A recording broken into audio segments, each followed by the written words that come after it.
Und jetzt das Heute-Journal mit Heinz Wolf und Marietta Slomka. Guten Abend. Also, wenn wir den Agrardiesel jetzt doch noch länger subventionieren müssen, dann nehmen wir beim Meeresschutz ein bisschen was weg. Und an der Fischereikomponente können wir auch noch etwas schrauben. So kleinteilig kann es durchaus zugehen, wenn der Bundeshaushalt den letzten Schliff bekommt. Dass mit Zahlen jongliert wird und manchmal auch ein bisschen nach Kochrezept, eine Prise hier, eine Prise da, ist normal. Doch bei der Erstellung dieses Haushalts stand die Küche ja lichterloh in Flammen.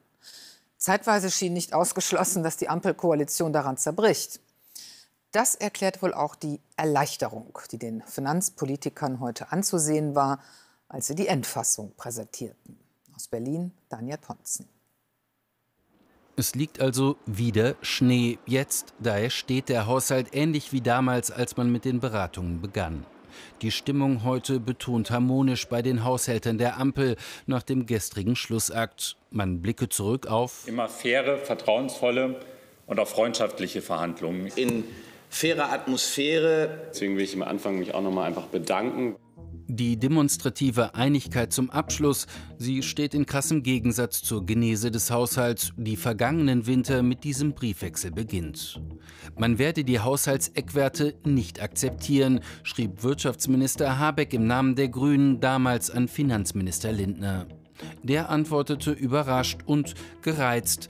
Es wäre für die Berechenbarkeit des Handelns der Bundesregierung insgesamt ratsam, wenn diese ihre eigenen Beschlüsse achtet. Es folgt ein Drama in mehreren Akten.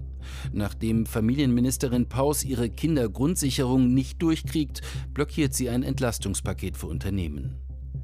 Als man sich endlich zu einer Einigung durchringt, das Schockurteil aus Karlsruhe, das die gesamte Finanzplanung der Ampel implodieren lässt. In zähen Sitzungen quält man sich zu einem Kompromiss, der unter anderem eine höhere CO2-Abgabe vorsieht und vor allem Bauern belastet, die daraufhin lautstark protestieren. Ihnen gibt die Ampel auch nun nicht weiter nach, da Anfang der Woche plötzlich gut 6 Milliarden Euro mehr da sind, übrig vom Vorjahresabschluss. Erübrigt hat sich dadurch das Aussetzen der Schuldenbremse und der Streit darüber vorerst. Teil der politischen Einigung ist eben auch, wenn sich wesentliche Teile in der nächsten Zeit verändern, wenn es wesentliche Veränderungen gibt, wenn wir die Ukraine vielleicht noch stärker unterstützen müssen, dass wir dann darüber wieder diskutieren. Dass da Änderungs- und Reformbedarf ist, das ist auch wissenschaftlich eigentlich weitgehend geteilt, dass man dort zu einer treffsicheren Schuldenbremse kommen muss. Aber jetzt, damit Sie auch einmal sehen, dass wir nicht immer der gleichen Meinung sind. Nicht? Nee, nein, nicht wirklich. Ich weise nur gerne noch mal darauf hin, die Schuldenbremse ist erkennbar keine Investitionsbremse aus unserer Sicht. Konflikt vertagt also. Komplett einig ist man sich dann wieder in der Kritik an der Union, die sich einer konstruktiven Beratung gestern verweigert habe. Die Union weist den Vorwurf energisch zurück, moniert in einem Zitat chaotischen Verfahren mit mehr als 1000 Änderungsanträgen geflutet worden zu sein. Vor allem aber sehe man die finanzpolitische Kernaufgabe weiter ungelöst. Die Ampel ist nach wie vor nicht bereit, über ihre eigenen Projekte überhaupt mal nachzudenken. Sie spart nicht oder nur wenig. Dazu passe, dass die Ampel die erst jüngst angekündigten Bürgergeldkürzungen für sogenannte Totalverweigerer mit dem Haushaltsbeschluss nun auf 2 Jahre begrenzt. Zeitlich begrenzen wolle man übrigens, trotz aller Harmonie zum Abschluss, künftig auch wieder die Beratungen zum Haushalt. Das wollen wir noch etwas vertiefen mit einem Ökonomen, mit Professor Michael Hüter, Direktor des Instituts der deutschen Wirtschaft. Guten Abend, Herr Professor Hüter. Schönen guten Abend, Frau Slomka. Politiker und Ökonomen sagen ja auch gerne, der Haushalt, das sei das Schicksalsbuch der Nation. Wenn Sie sich jetzt dieses Schicksalsbuch angucken, wie würden Sie unser Schicksal umschreiben? Es ist eine Ansammlung von kleinen Kurzgeschichten, die uns da angeboten werden. Denn die Dramatik der letzten Wochen war ja gar nicht so nötig. Die Unterdeckung im Haushalt war schon im Haushaltsentwurf vom Sommer erkennbar. Und das, was jetzt zusammengeflickt werden musste in wenigen Wochen, war eigentlich wesentlich unabhängig von dem Verfassungsgerichtsurteil, was alle jetzt anführen. Das betraf den Klima- und Transformationsfonds, den Bundeshaushalt aber nur in kleinerem Maße mit den 2,7 Milliarden Aufbauhilfe für Rheinland-Pfalz und Nordrhein-Westfalen nach der Flut. Aber ansonsten sind das originäre Schwierigkeiten, die der Bundesfinanzminister oder die Bundesregierung haben, den Haushalt angemessen zu gestalten. An diesen originären Schwierigkeiten ist sicherlich auch eine, dass man eben sehr unterschiedliche Vorstellungen davon hat, was man will und was man auf keinen Fall machen darf. Also zum Beispiel auf gar keinen Fall die Schuldenbremse lockern, auf gar keinen Fall neue Steuern erhöhen, sagt der Bundesfinanzminister. Da wird es natürlich irgendwie schwierig, wenn alle so ihre Wünsche haben. Ja, es wird schwierig, wenn man gleichzeitig auch den größten Ausgabenblock, nämlich die Sozialausgaben mit über 50%, ja, ein beachtlicher Anteil, wie jedermann erkennen kann, des Bundeshaushalts auch für unveränderbar hält.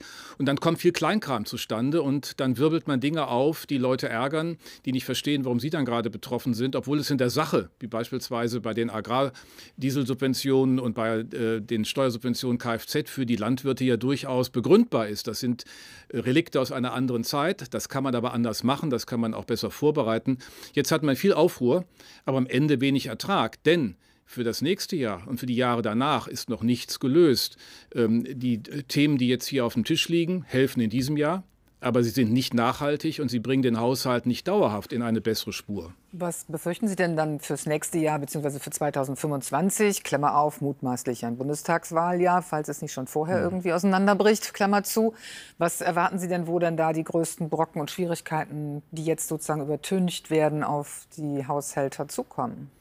Nun, schon im Haushaltsentwurf im Sommer wurde mitgeteilt, dass für 25 5 Milliarden fehlen, noch nicht wirklich im Blick sind. Das wird sich jetzt weiter ausweiten, denn viele der Maßnahmen, die jetzt genannt sind, greifen gerade mal in diesem Jahr. Das heißt, für nächstes Jahr wird man aufgrund der Dynamik der Ausgaben und der schwachen Konjunktur auf der anderen Seite, wir sehen ja letztes Jahr eine Schrumpfung, wir erwarten für dieses Jahr eine Schrumpfung und auch für 25 wird das nicht prächtig werden, dass die Steuereinnahmen eher schwächer ausfallen. Das heißt, der Druck nimmt zu. Dann kann man sagen, gut, die Konjunkturkomponente fängt einiges auf, aber die großen Investitionsthemen, die man adressieren will, die wird man nicht bewältigen können. Da wären Sie dafür, dass man an der Schuldenbremse vielleicht doch noch mal etwas rüttelt oder etwas ändert?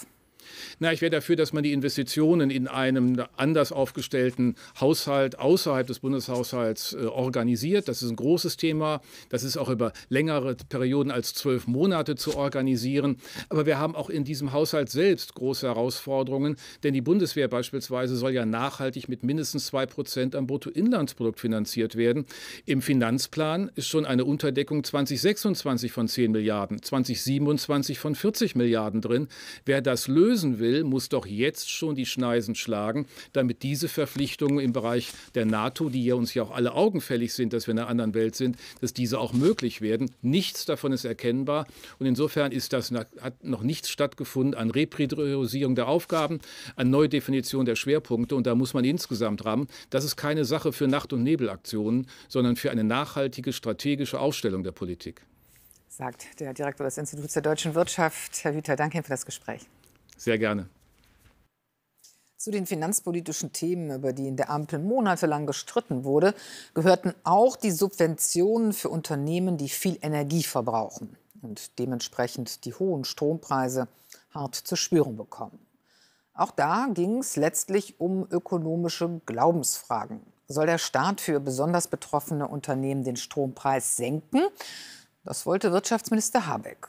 Oder hilft man allen Unternehmen durch eine Senkung der Stromsteuer? Dafür plädierte Finanzminister Lindner. Am Ende ist es eine Mischung geworden, bei der einige hundert Konzerne weiterhin zusätzlich noch entlastet werden. Diese Lösung bekam aus der Wirtschaft auch durchaus Lob, aber es nimmt nicht allen die Sorgen, wie Cornelia Schiemens berichtet. Bis zu 1800 Grad Celsius braucht es, um aus Schrott Stahl zu fertigen. Bei Veralpi im sächsischen Riesa passiert das im Elektrolichtbogenofen, ein Verfahren, das enorm viel Energie frisst. Die hohen Strompreise treiben Uwe Reinecke um. Der Werksleiter schaut mit Sorge ins neue Jahr. Beklagt, dass mittelständige Unternehmen wie seines von Berlin aus nicht gesehen würden. Für die großen Konzerne wird viel Geld gegeben für ihren Weg der Transformation. Und den Mittelstand, also die Elektrostahlroute in Deutschland, die immerhin 30% der Stahlmenge ausmachen, die in Deutschland produziert wird, die vergisst man. Vergessen bei subventionierten Strompreisen und bei Förderprogrammen für mehr grünen Strom, so Reinecke.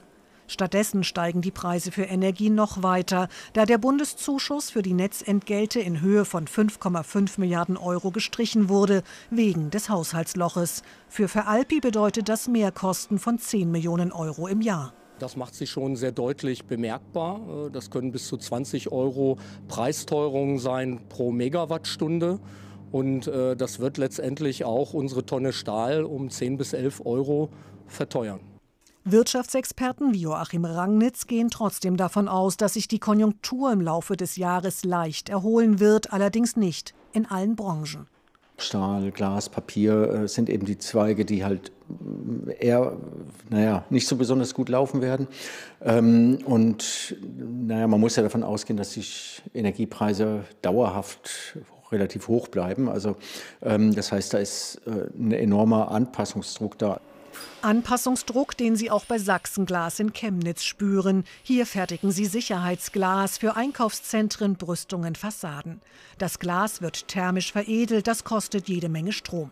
Deshalb hat die Firma schon vor Jahren ein Energiemanagementsystem eingeführt. Grundsätzlich ist es so, dass wir natürlich einen Sinn dafür haben, für Umweltschutz und für alternative Energien, gar keine Frage.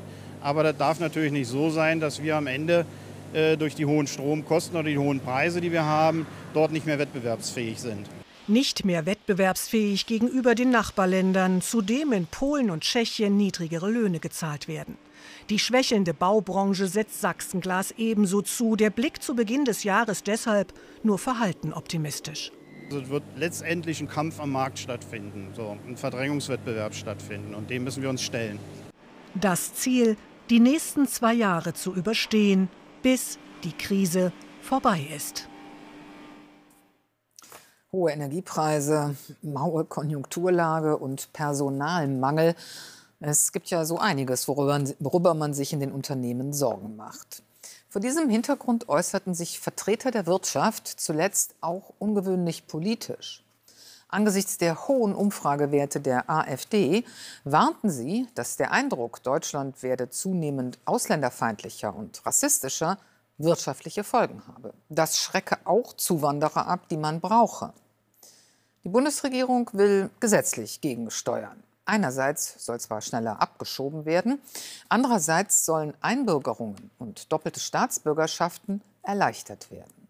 Karl Hinterleitner mit den Einzelheiten. Es geht um die Frage, wer ist Deutscher, wer wird Staatsbürger und unter welchen Bedingungen. Die Bundesinnenministerin hatte heute Morgen für das neue Staatsangehörigkeitsrecht geworben. Es zeige Migranten, dass sie willkommen sind und biete die Chance, Fachkräfte für Deutschland zu gewinnen. Deswegen werbe ich nochmal angesichts der aktuellen Lage, wo von ganz rechts außen Menschen mit Migrationshintergrund gerade wirklich schlimm ausgegrenzt werden, nochmal darum, dass man dieses Staatsangehörigkeitsrecht wirklich als Chance auch ansieht. Die wesentlichen Punkte. Einbürgerung soll statt 8 schon nach 5 Jahren möglich sein, bei besonderer Integrationsleistung schon nach 3 Jahren. Die doppelte Staatsbürgerschaft ist in Zukunft grundsätzlich für alle möglich. Im Bundestag gab es dazu heute eine oft emotionale Debatte. Einige Abgeordnete berührt das neue Gesetz sehr persönlich. Für mich hat sich das Jahr, in dem ich 18 wurde, fest in meiner Erinnerung verankert. Das lag allerdings weniger an meinem Geburtstag, sondern vielmehr daran, dass ich mit 18 endlich eingebürgert wurde. Nachdem ich bereits 15 Jahre in Deutschland gelebt hatte. Die FDP stellte klar, das Gesetz erleichtert viele Einbürgerungen, verhindert aber auch andere. Zum Beispiel, wenn jemand durch Fremdenfeindlichkeit, Rassismus oder Antisemitismus aufgefallen ist. Wer Deutscher werden will, muss sich ausdrücklich und dezidiert, explizit zur freiheitlich-demokratischen Grundordnung bekennen. Die Union spricht sich gegen das neue Gesetz aus. Die Einbürgerung werde damit zu leicht gemacht, die Fristen seien zu kurz. Weil wir den Pass auf Ewigkeit verleihen, gilt der gute alte deutsche Satz, drum prüfe, wer sich ewig bindet. Und je kürzer die Fristen sind, mit 5 oder gar 3 Jahren, kann noch keine Verwurzelung in unserem Land stattgefunden haben. Die AfD lehnt das Gesetz und jede Erleichterung von Einbürgerungen ganz grundsätzlich ab. Die stolze Staatsbürgerschaft soll verramscht werden an quasi alle, die sich 5 bis 2, 3 Jahre in Deutschland aufgehalten haben. Am frühen Nachmittag stimmte der Bundestag ab und verabschiedete das Gesetz mit deutlicher Mehrheit. Jetzt muss noch der Bundesrat zustimmen. Mehr Hintergründe und Erklärungen zum Thema Staatsrecht und Einbürgerungen finden Sie bei uns online auf ZDF heute. Am Wochenende wird es weiter zahlreiche Demonstrationen gegen Rassismus und Rechtsextremismus geben, so wie schon in den letzten Tagen und auch heute, Heinz. Ja, heute gab es Demonstrationen in mehreren Städten. Eine besonders große in Hamburg. Nach unterschiedlichen Angaben beteiligten sich zwischen 50.000 und 80.000 Menschen. Weil der Andrang so groß war, wurde die Demonstration schließlich von den Organisatoren vorzeitig beendet. Bundeskanzler Scholz begrüßte in seiner wöchentlichen Videobotschaft die Demonstrationen und verurteilte Rechtsextremismus. Der Aachener Karlspreis geht in diesem Jahr an den Präsidenten der Europäischen Rabbinerkonferenz, Pinchas Goldschmidt, und an die jüdischen Gemeinschaften in Europa. Die Jury würdigte in ihrer Begründung unter anderem Goldschmidts Einsatz für die Verständigung zwischen den Religionen. Weiter hieß es, das Karlspreisdirektorium will mit dieser Auszeichnung das Signal setzen, dass jüdisches Leben selbstverständlich zu Europa gehört und in Europa kein Platz für Antisemitismus sein darf. China hat die militant-islamistische Houthi-Miliz dazu aufgerufen, ihre Angriffe auf Handelsschiffe im Roten Meer zu stoppen. Eine Sprecherin des Handelsministeriums betonte die Bedeutung der Route für den Ablauf der globalen Produktions- und Lieferketten. Die von Iran unterstützte Houthi-Miliz hat China und Russland sichere Durchfahrt im Roten Meer zugesagt, da die beiden Länder als strategische Partner Irans gelten. Die EU geht mit Sanktionen gegen Mitglieder und Unterstützer der Hamas und des palästinensischen islamischen Dschihad vor. Heute wurden Strafmaßnahmen zunächst gegen 6 Personen verhängt, darunter im Sudan und in Algerien ansässige Geldgeber und Männer im Libanon, die an Geldgeschäften zugunsten der Hamas beteiligt sein sollen. Die Sanktionen bedeuten unter anderem, dass EU-weit Vermögenswerte der Betroffenen eingefroren werden müssen und sie auch nicht mehr in die EU einreisen dürfen. Eine unbemannte japanische Sonde ist heute auf dem Mond gelandet. Allerdings gibt es Probleme mit der Stromversorgung, so die japanische Raumfahrtagentur. Die Solarzellen funktionieren offenbar nicht. Das Mini-Raumschiff Slim arbeitet derzeit noch mit Batteriestrom. Es soll auf dem Mond Gesteine untersuchen und nach Wasser forschen. Erfolgreiche Mondlandungen sind bisher nur den USA, der Sowjetunion, China und Indien gelungen. Angesichts der Größe und Wucht des Ukraine-Krieges konnte der Krieg zwischen Aserbaidschan und Armenien nicht die gleiche Aufmerksamkeit der Europäer auf sich ziehen. Was ja vielleicht auch Kalkül war, im Schatten eines anderen Großkrieges einen Feldzug durchzuziehen, den man sich schon lange auf die Fahnen geschrieben hatte. 4 Monate ist es her, dass Aserbaidschan in Bergkarabach Fakten geschaffen hat. Völkerrechtlich gehörte die Region auch zu Aserbaidschan, wurde aber mehrheitlich von Armeniern bewohnt. Das friedlich zu lösen, ist über Jahrzehnte nicht gelungen. Nina Niebergall ist für uns nach Armenien gereist, um zu erfahren, wie es den Vertriebenen seitdem ergangen ist. Marineh Gabrieljan konnte nur diesen Ofen aus Bergkarabach retten. Er sichert das Überleben der Familie. Sie backt typisch armenische Pfannkuchen, verdient damit als einzige in der Familie ein wenig Geld. In Bergkarabach hatte sie einen eigenen Laden, ein eigenes Haus. Hier fühlt sie sich wie eine Fremde. Es ist schwer für uns, morgens aufzuwachen und nicht zu Hause zu sein, nicht in unserem Garten. Hier haben wir keine Nachbarn, keine Verwandten in der Nähe. Wir sind überall verstreut, leben weit voneinander entfernt. Die Söhne helfen. Ihr Mann kann nicht arbeiten, weil er eine Behinderung hat. Ihr Bruder ist in einem der Bergkarabach-Kriege gestorben. Das ist das Schlimmste, dass wir die Gräber meiner Verwandten zurücklassen mussten. Vor allem, dass ich das Grab meines Bruders nicht mehr besuchen kann. Die meisten Flüchtlinge aus Bergkarabach sind in den armen Vororten der Hauptstadt Erevan untergekommen. Die Regierung unterstützt sie zwar finanziell, doch viele finden keine Jobs, keine eigene Wohnung. September vergangenes Jahr. Gut 100.000 Armenier mussten aus Bergkarabach fliehen, praktisch die gesamte Bevölkerung. Aserbaidschan schafft drastische Fakten. Viele Armenier haben Angst, dass Aserbaidschan sich nicht mit Bergkarabach zufrieden gibt, sondern bald das Kernland angreift. Denn auch das sieht Aserbaidschans autokratischer Herrscher Ilham Aliyev als sein Einflussgebiet. Leider wurde Erevan 1918 an Armenien übergeben. Ohne Grund. Erevan war historisch aserbaidschanisch. Das aserbaidschanische Volk hat dort jahrhundertelang gelebt. Marineh hält den Friedensprozess zwischen den beiden Staaten deshalb für eine Farce. Sie traut dem Feind nicht. Mit Aserbaidschan kann es keine Friedensverträge geben. Heute unterzeichnen sie eine Vereinbarung, morgen haben wir Tote. Sie diktieren also ihre eigene Agenda, ohne irgendwelche Verträge einzuhalten. Irgendwann wollen sie nach Bergkarabach zurückkehren, Marineh und ihre Familie. Daran, dass es friedlich gelingen wird, glauben sie nicht. Notfalls würden sie einen weiteren Krieg in Kauf nehmen. Und dann gehen wir jetzt noch mal zurück nach Deutschland mit dem Blick auf die Wirtschaft. Und zwar auf die chemische Industrie. Dort hat sich das Geschäftsklima nach neuen Daten des IFO-Instituts im Dezember verschlechtert. Sina Meinitz, woran liegt es? Welche Schwierigkeiten sieht die Branche?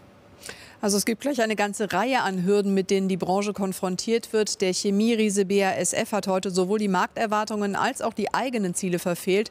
Nach zahlreichen Jahren, in denen BASF gutes Geld verdient hat, gab es vergangenes Jahr beim operativen Gewinn vor Sondereinflüssen einen Einbruch um 45% auf 3,8 Milliarden Euro. Die Gründe hierfür sind unter anderem die generelle Flaute der gesamten Chemiebranche aufgrund einer schwachen Nachfrage, hohen Energiekosten und einem mäßigen Auslandsgeschäft, allen voran in China. Erst kürzlich kündigte Branchenriese Bayer einen Stellenabbau an, heute nun die mauen Zahlen der BASF. Insgesamt beschäftigt die Chemieindustrie in Deutschland rund 500.000 Menschen und die Stimmung hat sich deutlich eingetrübt. Das zeigen die Zahlen des IFO-Geschäftsklimaindex. Zwar ist die Talsohle laut des Münchner Instituts wohl erreicht, aber der Aufwärtstrend in der Chemiebranche noch nicht in Sicht. Wegen hoher Energiepreise planten Unternehmen, die Produktion ins Ausland zu verlagern. Die Stimmung in der Chemiebranche ist in bestimmten Bereichen sogar so schlecht wie zuletzt in Zeiten der Finanzkrise in den Jahren 2008 und 2009. Ja, auch die Stimmung der Anleger war schon einmal besser. Der DAX geht mit einem Minus ins Wochenende. Am Ende ein Stand von 16.555 Punkten. Es ist die Ungewissheit über künftige Zinssenkungen, welche die Investoren derzeit bremst. Sina Meinitz, vielen Dank. Die Deutsche Bahn hat die Gewerkschaft deutscher Lokomotivführer aufgefordert, an den Verhandlungstisch zurückzukehren und dazu ein Angebot vorgelegt. Es sieht stufenweise Lohnerhöhungen vor, sowie für Lokführer und Zugpersonal eine Möglichkeit zu kürzerer Wochenarbeitszeit bei gleichem Gehalt. Die GDL will das Angebot nun prüfen. Der Krankenstand am Arbeitsplatz ist das zweite Jahr in Folge auf einem Rekordhoch, ergab eine Auswertung eigener versicherten Daten der Krankenkasse DAK. Demnach waren Beschäftigte 2023 im Schnitt 20 Tage krankgeschrieben.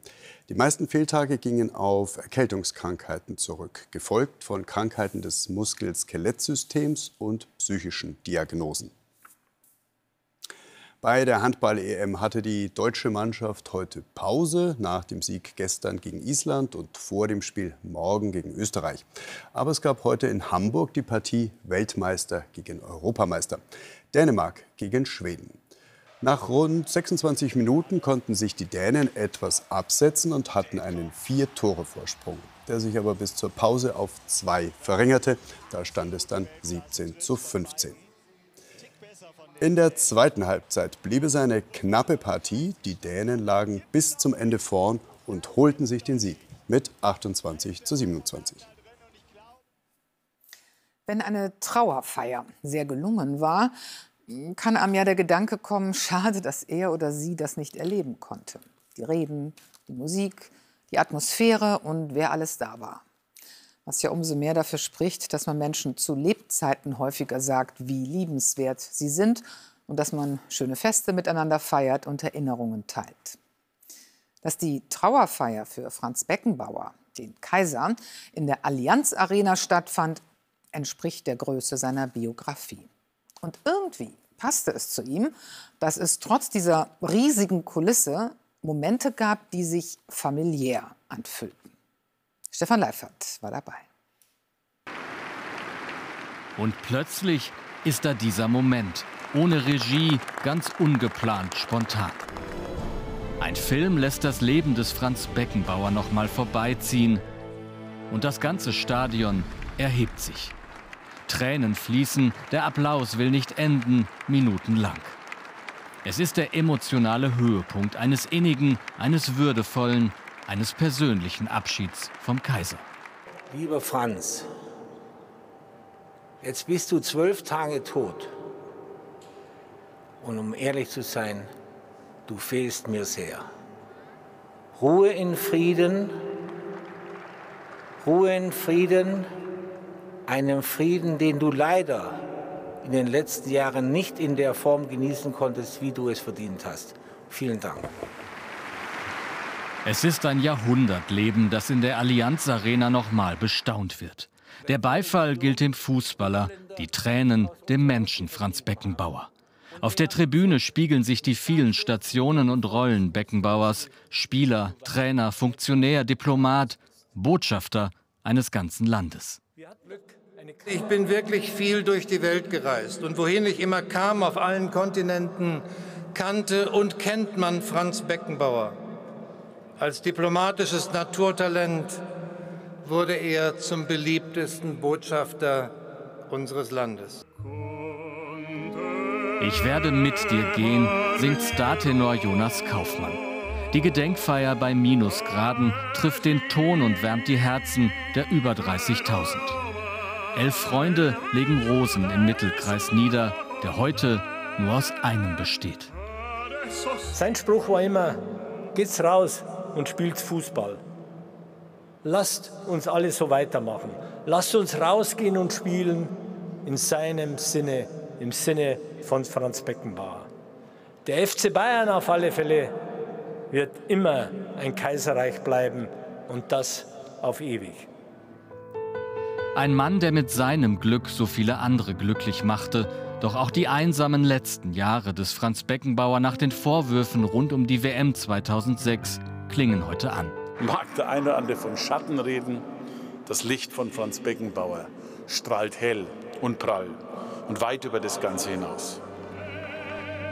Es ist viel vom Licht die Rede heute, von Heimat, Glück und Freiheit. Die Strahlkraft des Franz Beckenbauer wird bleiben. München hat ihm heute ein Denkmal gesetzt. Das war's von uns im Heute-Journal an diesem Freitagabend. Und gegen 0:20 Uhr meldet sich dann Christopher Wehrmann mit unserem Heute-Journal-Update. Und gleich geht es erstmal weiter mit einer Heute-Show-Spezial. Auf Wiedersehen.